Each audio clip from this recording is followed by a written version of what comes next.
William Walker Atkinson's The New Psychology, Its Message, Principles, and Practice. Chapter 5 was the Subconscious. This is Chapter 6, the Superconscious.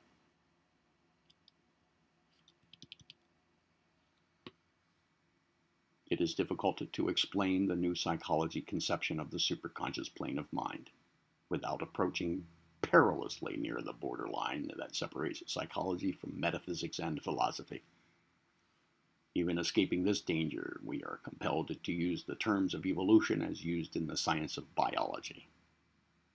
In the first place, instead of being the greater memory or storehouse of the impressions of the past, as is the case with the subconsciousness, the superconsciousness of the individual is the latent possibilities of future man or superman. And the flashes from this region that occasionally reach the field of consciousness are practically the prophecies of the future of the race.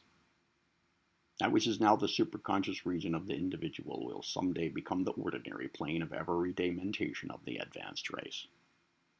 The superconsciousness is the consciousness of the future individuals of the race, and in it are stored the latent faculties and mental activities of a higher race of beings.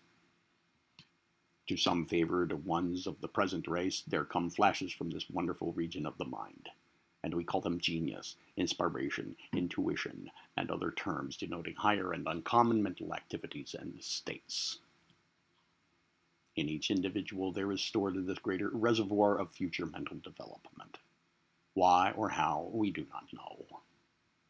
But that they are, we do know. Just as the oak tree dwells latent within the acorn, just as the coming Shakespeare, Milton, Darwin, or Spencer was at one time latent within a single cell, so are the latent faculties and powers in the mind of each and every individual awaiting the stroke of the clock of evolutionary unfoldment. And when these flashes pass down into the field of consciousness, we recognize them as coming from above and not from below. This mental evolution of the race is not alone a matter of growth in the sense of addition. It is in the nature of the unfoldment of the latent qualities, faculties, and powers inherent in the mind, or perhaps the unfoldment into expression of some inherent power or quality of the ego. At any rate, it is undoubtedly an unfoldment, a revealing of something that has been hidden away from sight and expression. The child, in a few years, passes over the stages of mental evolution that the race required centuries to attain. This is the work of the subconsciousness, and the man of today is slowly, laboriously, but surely unfolding into greater and grander mental states and activities. Mental growth comes not alone from without. There is an inner urge constantly at work, pressing ever on toward higher and greater things. There is always this dual expression, the attraction of the mind toward outer objects which stimulate and hasten its expression, and the inner urge constantly pressing it forward. It has been well claimed that there can be no progress without the outer things to attract and interest the mind and to cause it to grow by exercise and use. But it is likewise true that there would be and could be no growth unless there was something to respond to the outer and to force it to unfold. There is the evolutionary urge, as well as the evolutionary pull of attraction. And so, this is what we mean by the superconsciousness, the higher regions of the mind that are beginning to unfold into a greater and more glorious consciousness. That this unfoldment will bring to the race new senses, new channels of awareness, cannot be doubted. Just as from mere sensation the present states of consciousness arose, just as from a crude sense of feeling the wonderful sense of seeing sprang into existence, so from the comparatively crude senses of awareness of outside objects that we possess today will undoubtedly unfold senses that transcend even our wildest flights of imagination today. There seems to be a good reason for believing that space will be practically annihilated to the beings of the future. Just as the sense of seeing is an improved form of feeling, so will there undoubtedly come a sense of perception that will be a highly improved sense of seeing. And more than this, The sense of cognizance and awareness of the thoughts of others, the telepathy or telementation of today, will undoubtedly be a common possession of the race in the future, a fact that will revolutionize life as we know it.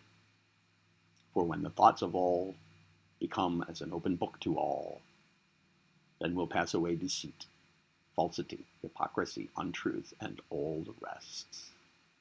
Higher standards of life will be demanded and maintained, and the interests of all will be identified and identical.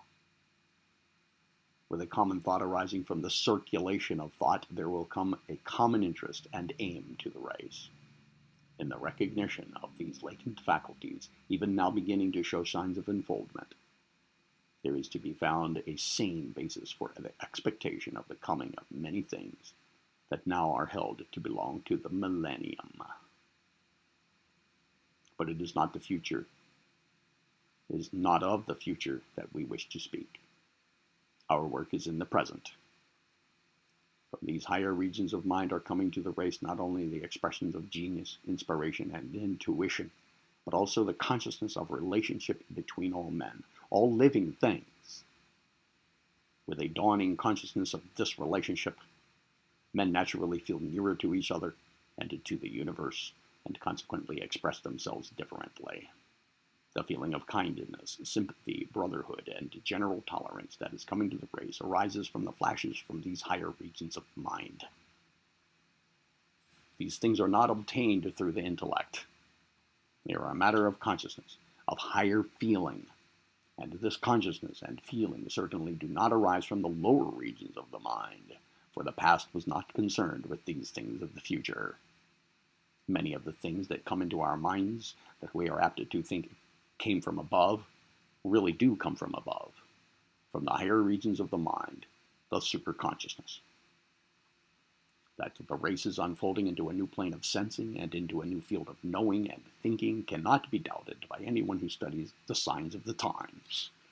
In the first case, we are obtaining accurate and reliable reports of supernormal sensing in isolated cases from the scientific societies organized to study psychical phenomena.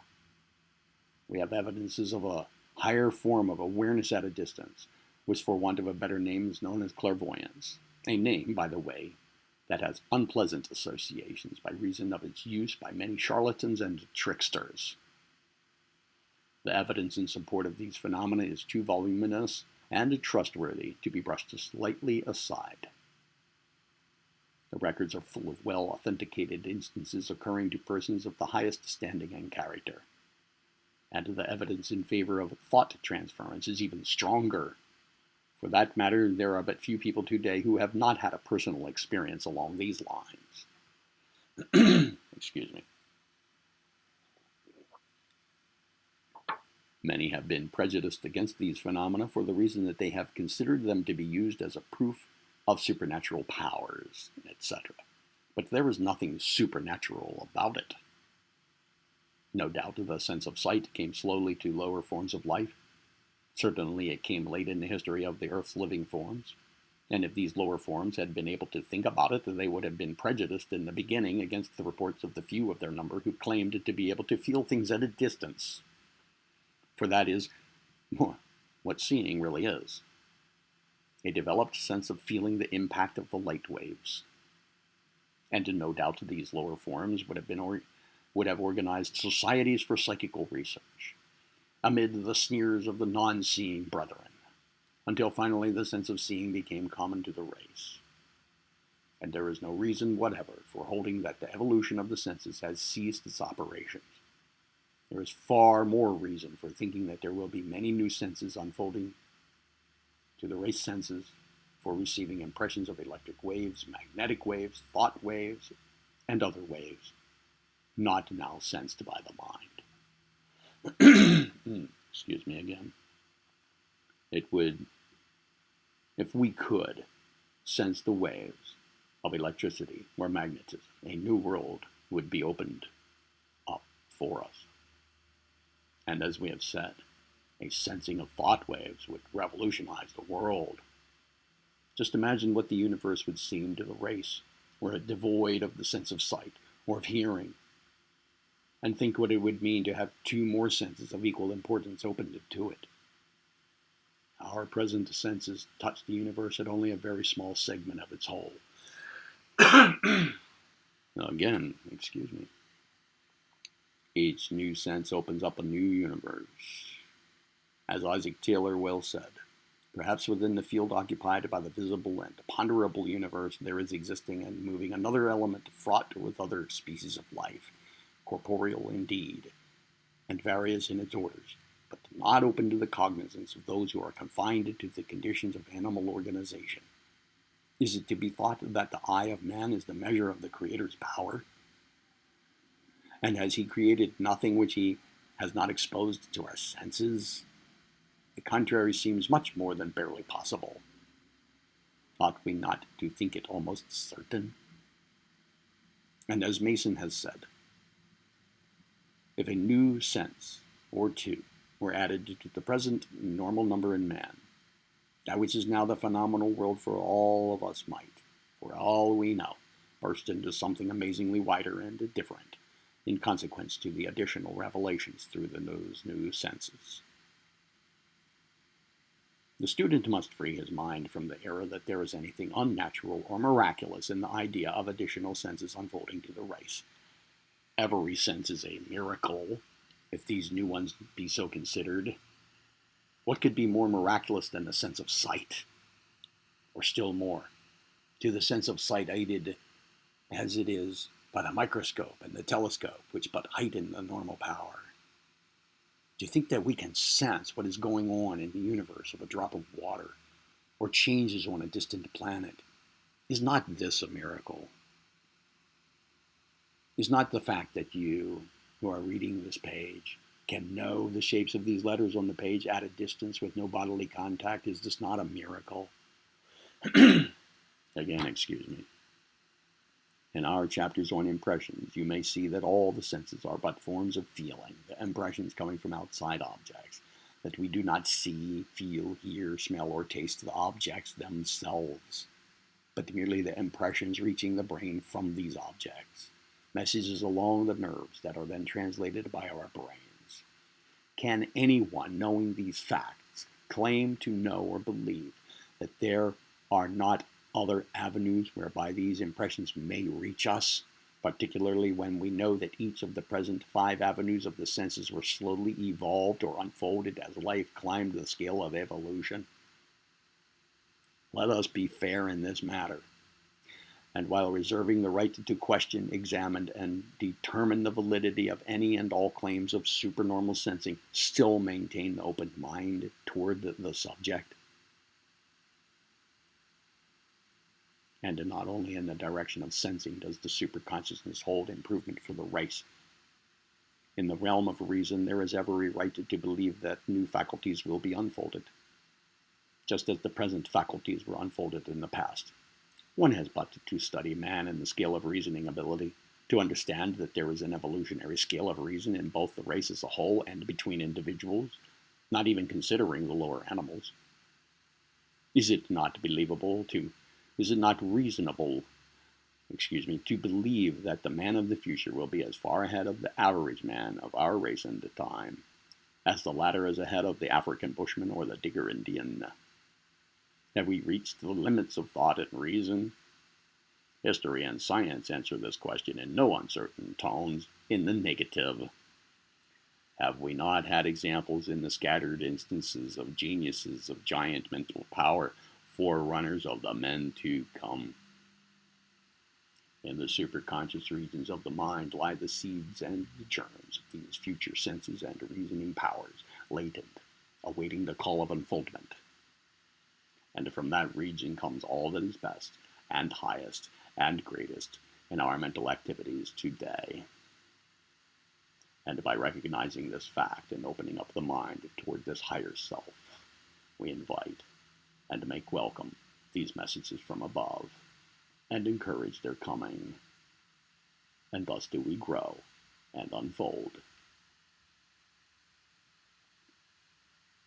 Chapter 7 will be Impressions.